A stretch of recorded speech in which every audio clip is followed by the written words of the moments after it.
This channel does not promote any violent, harmful, or illegal activities. All content provided by this channel is meant for an educational purpose only. Brought to you by V-Guard, co-powered by Sensodyne O Bhimal, বলো কথা Keshari. Associate sponsor Ultratech Cement.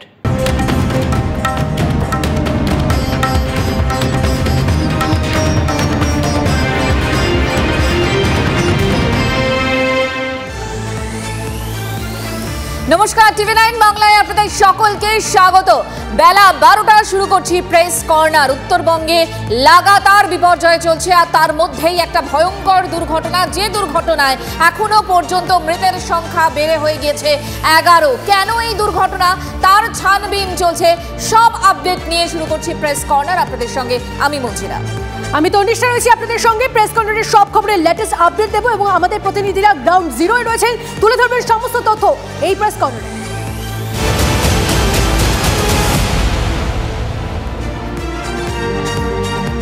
দেখো মঞ্জিরা, দুর্ঘটনার দিন সকাল থেকেই স্বয়ংক্রিয় সিগন্যালের বিভ্রাট, এই তথ্য সামনে এসেছে। আপনাদেরকে জানিয়ে রাখি, রাঙাপানি থেকে পেপার সিগন্যাল দেওয়া হয় দুই ট্রেনকে, মানে মালগাড়ি সেটাকেও যেমন দেওয়া হয়, তেমন কাঞ্চনজঙ্ঘা সেখানেও এই পেপার সিগন্যাল দেওয়া ছাড়া হয়েছিল ট্রেন।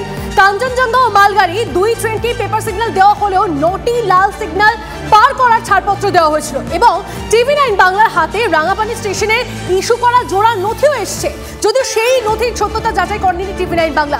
আরও আপডেট আসছে, সমস্তটা নিয়ে কথা বলবো। আমাদের প্রতিনিধি আমাদের সঙ্গে রয়েছেন প্রসেনজিৎ, সরাসরি প্রসেনজিতের সঙ্গে কথা বলবো। প্রসেনজিৎ, আমরা এই মুহূর্তে যে আপডেট পাচ্ছিলাম, মৃতের সংখ্যা ইতিমধ্যে বেড়েছে, মৃতের সংখ্যা বেড়ে 11 হয়েছে। এর পাশাপাশি এই যে ট্রেনে এত বড় একটা দুর্ঘটনা, তা নিয়ে অনেক প্রশ্ন অনেকগুলো উঠছে। তার মধ্যে যে বিষয়টা সামনে আসছে তা হচ্ছে শুধুমাত্র কি সেই চালকের দোষ, নাকি এই যে সিগন্যালে একটা বিভ্রাট চলছিল, অর্থাৎ নজরদারির কোথাও একটা গাফিলতি হলো, তার জন্য এত বড় একটা দুর্ঘটনা? প্রথমত বলি, মৃতের সংখ্যা আরও এক বাড়ল। স্নেহা মণ্ডল নামে বছর 3 এক শিশু, তার মৃত্যু হয়েছে চিকিৎসাধীন অবস্থায়। সব মিলে মৃতের সংখ্যা 11তে দাঁড়ালো। যে প্রশ্নটা আমরা বারবার করে তুলছি, এই দুর্ঘটনা কেন, যাত্রী সুরক্ষা কোথায়, একাধিক অসঙ্গতি 24 ঘন্টা পরেও কিন্তু যার উত্তর মিলছে না। আমি একবার প্রথমে দর্শকদের দেখাবো, এই রেস্টোরেশন প্রক্রিয়া চলছে। এই একটি ইন্সপেকশন কার ঠিক আমার পেছনে যেই এলাকায় দুর্ঘটনা ঘটেছে, একদিকে ধ্বংসস্তূপ, এই লাইনগুলোকে ক্রমাগত বারংবার পরীক্ষা করা হচ্ছে।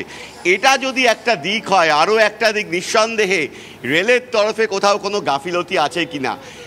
রাঙাপানি থেকে নিজবাড়ি পর্যন্ত এই এলাকায় গতকাল রেলের স্বয়ংক্রিয় সিগন্যাল ব্যবস্থা খারাপ ছিল। তাহলে ট্রেনগুলো কিসের মাধ্যমে চলছিল? ট্রেনগুলো চলছিল পেপার সিগন্যালের মাধ্যমে। এই গোটা যাত্রাপথটার মধ্যে 9খানা সিগন্যাল পরে, যেই সিগন্যালগুলো গতকালকে লাল ছিল তাকে উপেক্ষা করে চলতে হচ্ছিল পেপার সিগন্যালের মাধ্যমে। দুটো গাড়ির ক্ষেত্রেই চালকরা পেপার সিগন্যাল নিয়েছিলেন বলে রেল কর্তারা জানাচ্ছেন। কিন্তু রেলের যে ইন্টারনাল ডেটা, সেই ডেটা বলছে দুর্ঘটনার সময় মালগাড়ির স্পিড ছিল ঘন্টায় 78 কিলোমিটার, অর্থাৎ প্রবল গতিতে ছুটছে মালগাড়ি। এই যে দুর্ঘটনাস্থল নির্মলাজোর, এখান থেকে কিন্তু কিছুটা দূরেই শেষ যে সিগন্যাল ব্যবস্থা, যেখান থেকে পেপার সিগন্যাল কালেক্ট করেছিল দুটি ট্রেন। তাহলে প্রশ্ন উঠছে, এইটুকু দূরত্ব কিভাবে মালগাড়ি 78 কিলোমিটার স্পিড তুললো? এটা যেমন একটা দিক, তেমনি এই ক্ষেত্রে কিন্তু রেল চলাচলের ক্ষেত্রে অত্যন্ত কড়া নিয়ম, ট্রেনগুলোকে চলতে হয় অত্যন্ত ধীর গতিতে। তাহলে দ্বিতীয় প্রশ্ন, কেন 78 কিলোমিটার বেগে মালগাড়ি চলছিল? তৃতীয় প্রশ্ন, গোটা এই চলাচলের ক্ষেত্রে দুটো ট্রেনের মধ্যেকার গ্যাপ রাখতে হয় 14 কিলোমিটার। তাহলে কি করে মালগাড়ি কাঞ্চনজঙ্ঘা এক্সপ্রেসের খুব কাছাকাছি চলে আসলো? এবং রেলের যে তথ্যানুসন্ধান, সেই তথ্যানুসন্ধান বলছে গতকাল দুর্ঘটনার ঠিক আগে মালগাড়ির চালক ইমার্জেন্সি ব্রেক মেরেছিলেন। 17 সেকেন্ড সময় লাগে সেই 78 স্পিড থেকে শূন্যে পৌঁছাতে, ততক্ষণে দুর্ঘটনা ঘটে গিয়েছে। মালগাড়ি কাঞ্চনজঙ্ঘা এক্সপ্রেসের পেছনের কামরাগুলোকে এফোর ওফোর করে ঢুকে গিয়ে কার্যত ঝুলছিল। এখনও সেই ধ্বংসাবশেষ সেই এলাকায় আমি দর্শকদের দেখাবো। প্রশ্ন উঠছে, এই গোটা যাত্রাপথে যে সিগন্যালিং ব্যবস্থাগুলোকে রেলকর্মীরা পার করলেন, চালক পার করলেন, গার্ড পার করলেন, সেক্ষেত্রে যদি মালগাড়ি ওভার স্পিডে থাকতো, তাহলে কেন সেই কর্মীরা গার্ড বা চালককে সতর্ক করলেন না? কেন জানানো হলো না সামনে কাঞ্চনজঙ্ঘা এক্সপ্রেস রয়েছে? রেলের যে নিয়ম, তাতে প্যাসেঞ্জার ট্রেন, বিশেষ করে দূরপাল্লার এই ধরনের ট্রেনগুলো যখন চলাচল করে, অনেকগুলো প্রশ্ন উঠছে, তুমি সঙ্গে থাকো।